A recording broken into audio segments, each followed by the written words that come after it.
Hey everybody, welcome to this tiny episode from the Wondersoul Show. This is a bunch of highlight reels from my favorite episodes and a new fresh 9-minute segment from Stefanos Sifandos and myself. And if you're a returning listener, please rate and review the show on whatever platform you're watching it on. It really helps other people find the show, and if you leave a review on like Apple Podcasts, I get to read it and see what you love. And if you guys have any questions, comments, or guests you'd like featured, you can always put them in touch with me at support@wondersoul.com. So without any further ado, let's get into the episode. You know, when you think of the big picture, you know, what's the meaning of life? What's my purpose? I think having it very simple like that, it's just to be happy or to live, is really good. But it's also nice to have goals and things you're working on kind of if you're not taking them too seriously. And so for me, what that looks like is the planet right now, the time frame we live in it, we're going through a big change. We're changing from a kind of the way things have been, or like an older energy, into a new energy where things are moving a little bit faster. There's not so much rigidity. There's not so much kind of scarcity. We're moving into a space of more abundance. And this transition is taking quite a number of years. But it's the big curve that we're going through in my lifetime. It's the big change that we're making on the planet. So my goal in that bigger sense is that I want to help that be as smooth as possible. Because change can be really difficult and challenging and painful. Or change can be beautiful and exciting and full of joy. I used to work in Hollywood and I would read screenplays, and I read a line somewhere that said, like, the person you're supposed to fall in love with is the person you can go shopping, you can go grocery store shopping with and have a good time, because that's really what life is. Life is not the trip to Hawaii or like the super exciting, amazing thing that you do every now and then. Yeah, more often than that, life is the stuff that is just the day-to-day of life. And if you have someone that you're able to do that with, and it goes quickly, it's joyful, it's fun, then that's a big green flag for me. Whatever you see in me is a reflection of what's inside of you, first and foremost. I want to tell y'all out there, if you're like, oh my God, he's so inspired, I dare you to give yourself that same thing. If you spot it, you got it. Right now is the only moment we have. And so there are times my husband will ask me to dance and I'm putting away dishes, and I fight to put away the dishes because that's what I think should get done so I can check it off the list. And through time, I just realized I'm not going to remember the dishes being put away. I am going to remember this dance with my husband. I'm not going to remember how much laundry there was. I'm going to remember watching Soul crawl for the first time. When I look back at this lifetime, all the pictures that we take, like in that photo, I want to go back to that feeling. I remember oh my gosh, do you remember how much fun we were having, how free we were, how exciting that was, how much we were laughing. And so that's why it's so crucial for Garen and I feel like, to get through the small stuff, because it's all so small. I understood something about the mind which is forever fascinating me, and that is that the mind loves what is familiar and really doesn't like what is unfamiliar, and furthermore wants to run to what's familiar while running away from what is unfamiliar. So I'd seen that with my clients for years, and I had to think, okay, let's apply that to me. I like unavailable men because that's familiar. And I'd say, oh, they're boring, they're so keen, or they're too much for me. But what I was actually saying is their niceness and availability is unfamiliar to me. So I'm going to run back to what I know. And then I just thought, so I just got to change it. And it starts by saying, I am making this behavior unfamiliar. I'm going to make the unfamiliar. Never add, if it kills me, if it's the last thing I'll do. I'm going to make this unfamiliar. And a couple of weeks later, I was on a television show, and I was in the green room, which is like the hospitality room, and this very compelling man came up, and he was really interesting. And I thought, no, that's my dad. And I just got my coat and went home, and I was so pleased that I recognized the pattern, understood the pattern, stopped the pattern. I thought, I'm not going to date someone like him ever again. It didn't take long for that to change. Then I met my husband, who was not my type at all. But I was married to him in 10 months, and he's exactly what I needed. He makes me his absolute priority, always puts me first. I tell people all the time, Oh, you got a big dream? Expect challenges, but how you can make it easier, I just say, thank you, coach. Thank you for making me better. Thank you for making me wiser. Thank you for making me stronger. And by welcoming challenges with thank you, you overcome them 10 times more, 10 times faster, 10 times greater. And I play these little hack games and tricks with my mind, which allows me to be in the game of life and be coached along the process. A lot of times people get confused with intuition. Most people think that it's a question when they receive it rather than an answer. So for example, today I am walking through the bathroom and my eyes happened to glance over and I saw this little vitamin that I take sometimes. And right away my mind said, oh, should I take that because I saw it? But I know that this wasn't a question. The reason my eyes flicked over and saw it was today's a good day to take it. So you just open it, take one and just move on. It doesn't really require that mental part. That's the part that gets in the way of going in an easy direction and also in the way of just making those happy memories and kind of living our life in a joyful way rather than a stressful. It's funny. It's like in a thoughtful way rather than a thinking way. Maybe is a good way to say it. The fairy tale is a choice, it's a state, it's a frequency, it's a vibration. And the fairy tale is something that gets cultivated in you and simultaneously downloaded through you directly from source, connection, God, the universe. And living into your fairy tale is really about being bold enough and brave enough to look deeply within yourself and see these parts of you that are not in resonance with this fairy tale. And being bold enough and brave enough to clear them out, shift them, alchemize them, recalibrate them, to allow yourself to return back to the state of who you are, your natural state, your frequency of abundance, your frequency of expansion, the frequency of the purity of your soul, and the frequency of your own fairy tale. Because this fairy tale is ultimately your expression of you, your expression of your soul, your expression of the best life ever that you get to actually live. And that's never going to come from outside of you. That comes from this deep inner inquiry and allowing yourself to expand your capacity to receive.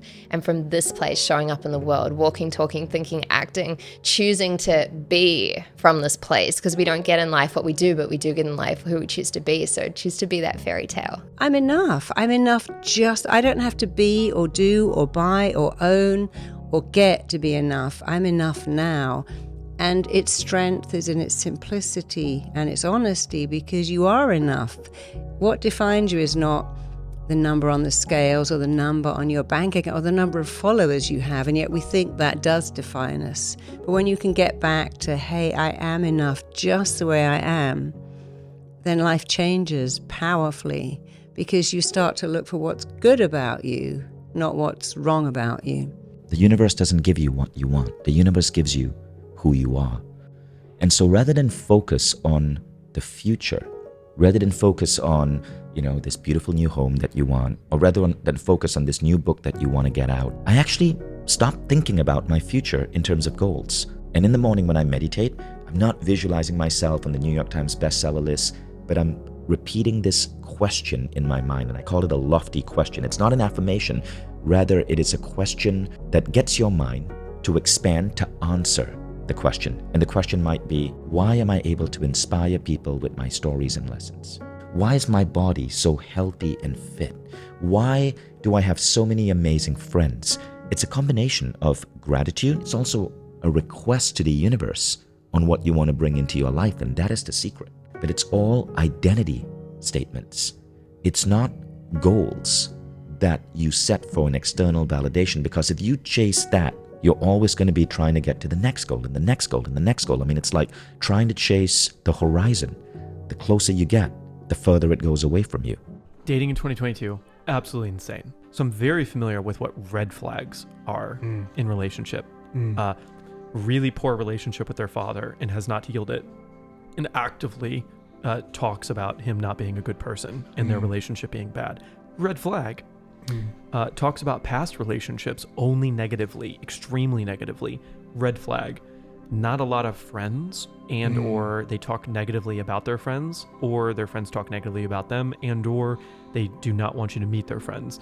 Super red flag, right? Great. Those are all maybe even black flags. Like that's just an immediate stop, right? What are green flags? Yeah. And the great thing about everything you just shared then was, all we need to do is look at the antithesis of those three things that you mentioned as a starting point, right? But also, and we'll go a little deeper, but lay a willingness to that. Because if we're unwilling to look at our stuff, if we're unwilling to really face that relationship with our father or our mother or whatever it may be that is holding us back and is impacting us in resentful ways or withdrawn ways or retracted ways, that willingness plays a really big role. And that's the red flag for me, right?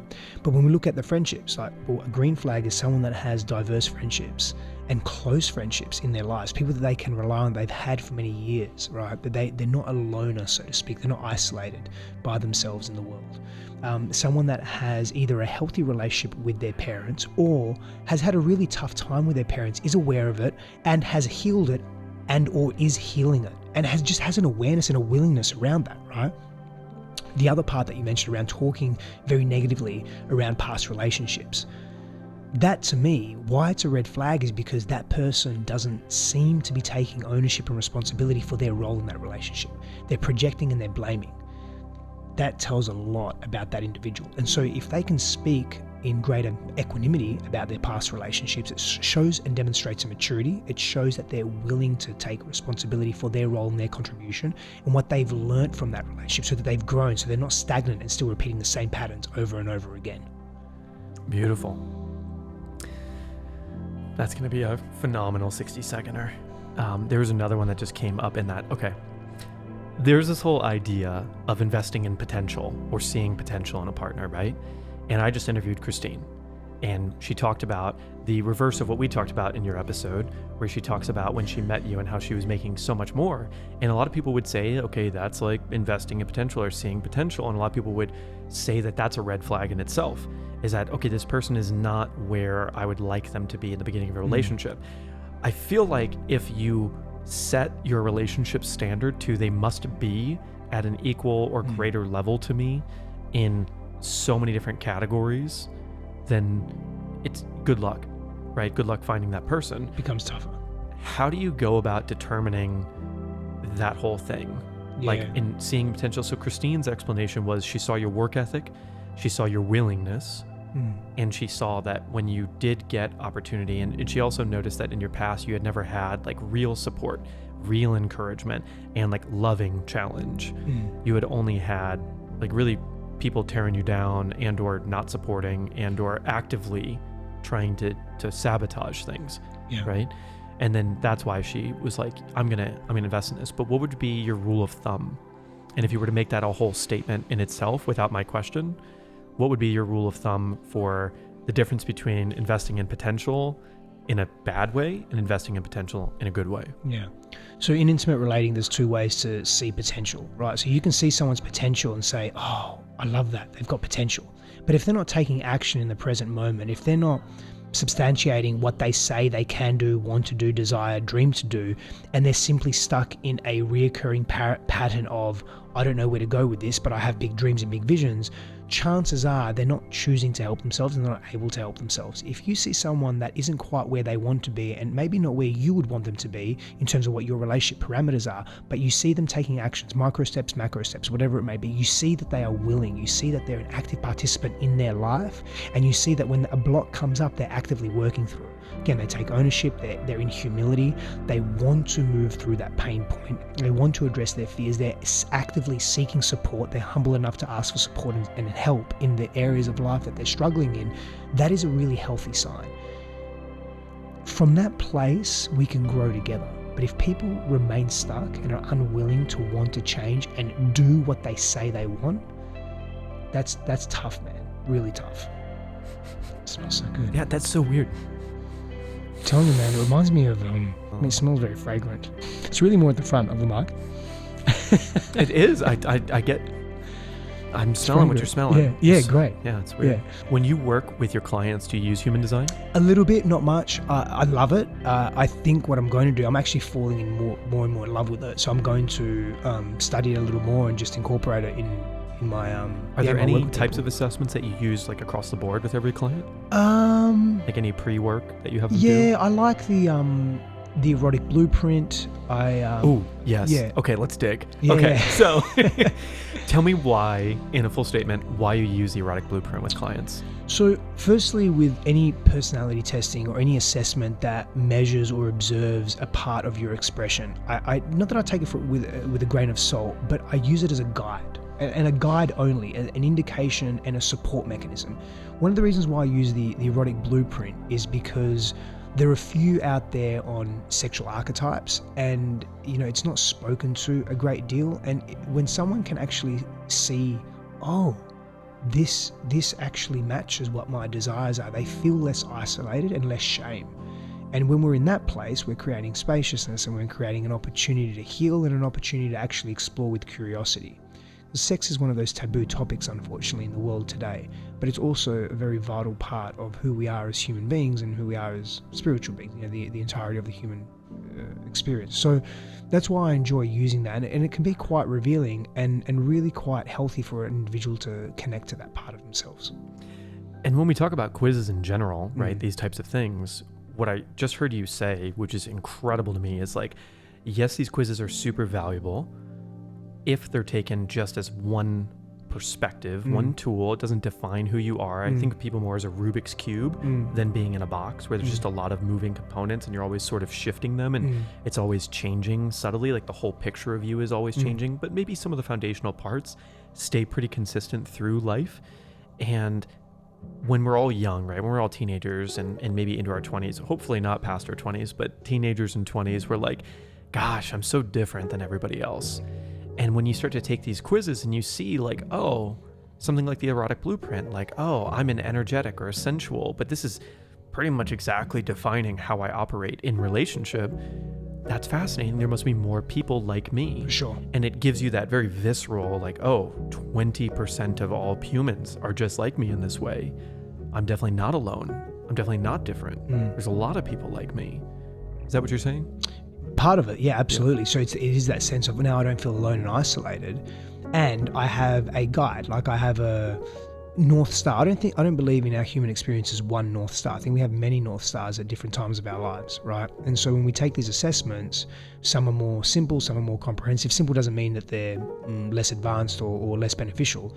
It's just the way that they're constructed, right? I have 2 assessments myself that I've created, which I think are great, but they're not the be all and end all. It's just an indication. It's just to support you, it's to pique curiosity and to ask you to explore deeper into that part of yourself. And so when we do these assessments with the intention of wanting to learn more about who we are, that's when we benefit. When we do them expecting these assessments to save us and to be the answer for our healing or the answer for our problems, that becomes problematic. Thank you so much for listening to this episode. Please rate and review the show on whatever podcast platform you listen to it on. It really helps me understand what you love so I can do even more of it.